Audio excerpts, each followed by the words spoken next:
All right, I am here with Mrs. Elyse Swallie, who is very well known in our district. She's a 2007 graduate, Mm-hmm. 2007 graduate of Union Local School District. And this is my seventh year here, and I don't know if I can think of anybody that has more school spirit, more school pride, and does more to make this a great place for our students to come to school. So it's an honor to get to sit down here and interview her and ask her a few questions. So the goal of this, we have one guest, ask her 3 questions, and accomplish this in 10 minutes or less. You ready, Elyse? Yeah. All right, so the first question. You experienced Union Local yourself as a student. Now you lead a classroom as a teacher. What's one powerful memory you have of your time as a student that you actively try to recreate for our kids today? Well, I was really lucky to have some really good educators here at Union Local as a student. I'm thankful for the memories that I was able to make, and I will cherish those forever.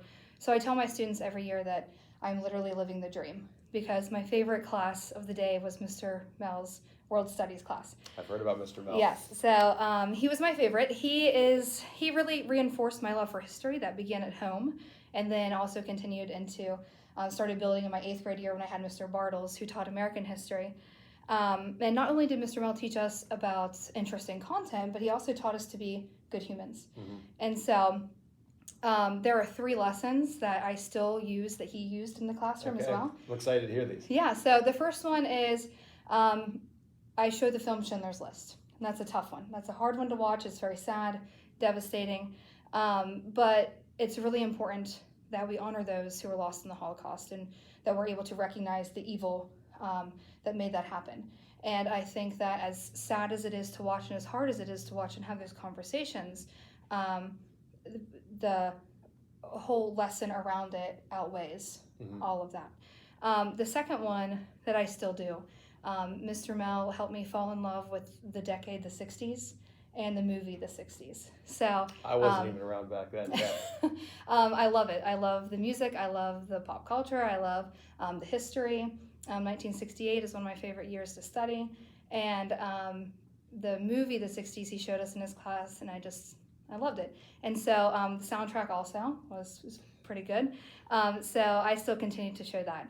And then the third thing that I show the thing that I do in my classroom is the project We Didn't Start the Fire. So to cover the Cold War, Mr. Mel would play the song We Didn't Start the Fire, and then we'd each be assigned a different topic from the song, and we'd have to research and do a presentation. So I still incorporate that in my class. So Mr. Minkus gets to hear We Didn't Start the Fire 6 times in one day, like one day out of the Groundhog year. Day. Yeah, exactly.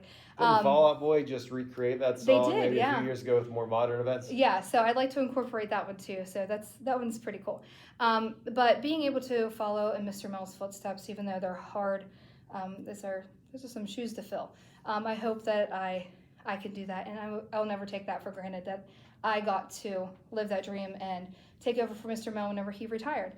There is another teacher that I reached out to whenever I got hired, and that was Mr. Norman, and he was my Spanish teacher. And every Friday he would give this Friday speech. So when I got hired, I asked Mr. Norman if he minded if I would continue that tradition. Yeah. And so every Friday I give my kids the Friday speech. So if we have time, I'll send everybody off with the Friday speech. All right, so we'll save that till the end. Save that to the end. And then lastly, I just want to mention one more teacher, and that's Mrs. Yareb. She was my class advisor. She was my Spanish teacher. Yeah, and she's still a mentor to me. And she always said that love is a verb, so we have to live it. So I hope that I bring love to my classroom, to my students, to my school, and to my community. I think you do for everybody here. And I think what's cool about those stories is that we're a culmination of everyone we interact with, for better or worse. Yeah. We're part of our mom and dad, and then we're part of the people who mentored and developed us as we grew. Mm-hmm. So it's really neat to see some of the things that Mr. Mel, Mrs. Yareb, and Mr. Norman, that it's still living in this school, and that's why it's so important that your career might end, but your legacy lives on. Absolutely. And it's important to treat people well. So you're known for being a positive force in the school. Probably one of the most positive forces I think I've ever worked with. Thank you. You do things like leading PEP assemblies, organizing PEP assemblies. You lead the Alumni Association. You're always involved with the school dances and setting the themes. All of these things outside the classroom. So what's your favorite part about connecting with students, with community members, with alumni outside your role as a teacher? I don't really have words to describe just how important this school is to me. I'm very proud of the fact that my grandma was in the first graduating class of Union Local, 1960. They were able to choose our school mascot, the Jet, and our school colors, so I've always thought that was important. Both of my parents graduated from here, and my kids are going to graduate from here also. So I feel like it's important that I honor UL traditions and create new ones. I'm not sure why this place has such a hold on me, but I think that it's probably a good thing because it gives me the opportunity to do my best to make a difference and to bring people together. Because to me, community is just crucial to society. Having a strong community. Human connection is so important. It takes a village, and since we were blessed with the great responsibility of raising and educating our future, the future of our community, I want to create a supportive, helpful, inclusive community for everybody. And that includes former students, current students, our future students, and I believe that we can do so much together. And my favorite part is making connections and building relationships with the people I meet along the way. I always respect how optimistic you are Well, thank you. because it can be so challenging when you're working with so many different people. And as human beings, 10 positives sometimes can outweigh one negative. Yeah. You know, you try to set up one great pep rally and it might fall flat, or you try to have this Smoke alarm might go off. you try to have this alumni event Yeah. and you don't get as many Yes. people show up. Absolutely. But what I respect about you is that you never get discouraged, and positively impacting that one person that shows up or those handful of kids that appreciated what you did. That's how you establish a great culture. It's not the setbacks, it's the strides you're making to improve it. And I always thought that's my favorite part about working about you, is that you just don't get discouraged, and what example that sets to the students here, the staff here. I know it energizes me, so I thank you for that. Yeah, I think that we have so much to be proud of, and I do get discouraged, and sometimes, you get down about things, but it's like, okay, what can we do about it? Like, let's keep on moving. So. Focus on what we can control. Yeah. So my last question, and then give you a little bit of time at the end for your Friday speech. Okay. Knowing what you know now, if you could go back and give your high school self one piece of advice about how they can make the most of their time in high school, what piece of advice would you give them? Well, first of all, I'd say it is what you make it. You got to be here for 4 years, so why not make the best of it while you're here? I would encourage every student to try new things.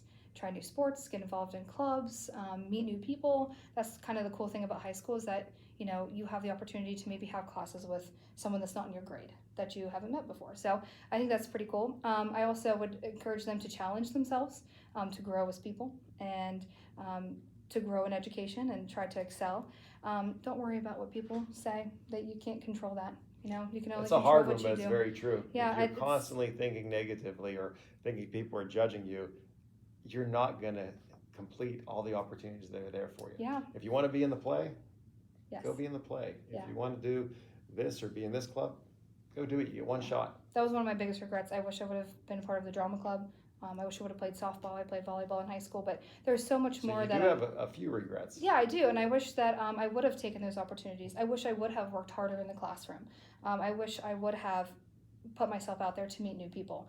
But if I could, if I could go back, I'd do a lot more. I'd meet new people and be part of other opportunities. But I really hope that students understand that at Union Local, they're really cared for, and that we are here to help them and direct them and give them opportunities. Yeah. And when you look back, I think all of us look back and say, I wish I would have done this or wish I would have done that. And hindsight's always 20/20.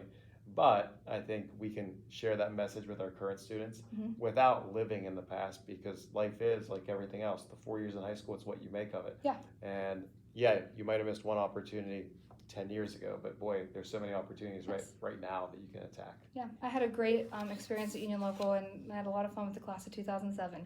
And I just want to give the students the same good experiences that I had. Well, our goal is to be right around that 10-minute mark, and we've done a great job staying on track. So we've got time for you to deliver your Friday speech, Elyse. All right. Have a good weekend. Remember, don't drink and drive or drive and drink. Don't get in a vehicle with someone who does. If you want to get high, climb a tree or eat Honey Nut Cheerios. If you want to get down, go dancing. Remember, hugs are better than drugs, and kisses are better than hugs. What's better than hugs and kisses? The Jets' victory tonight.